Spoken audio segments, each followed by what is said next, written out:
ত্রয়োদশ জাতীয় সংসদ নির্বাচনে নরসিংদীর ৫টি আসনে বিএনপির প্রার্থীরা জয়ী হয়েছেন। জেলার ৬টি উপজেলার সহকারী রিটার্নিং কর্মকর্তার কার্যালয় থেকে পাওয়া বেসরকারি ফলাফলের ভিত্তিতে দেখা যায় ৩৫ বছর পর জেলার সব আসনেই জয় পেয়েছে বিএনপি। এর আগে ১৯৯১ সালের নির্বাচনে জেলার ৫টি আসনে জয়ী হয়েছিল দলটি।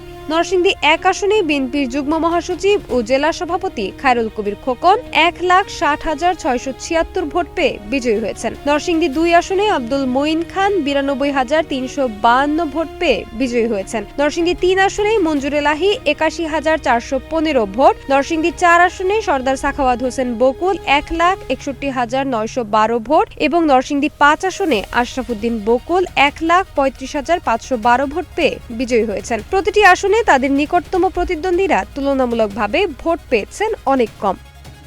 সোনালী সাহা, নাগরিক প্রতিদিন।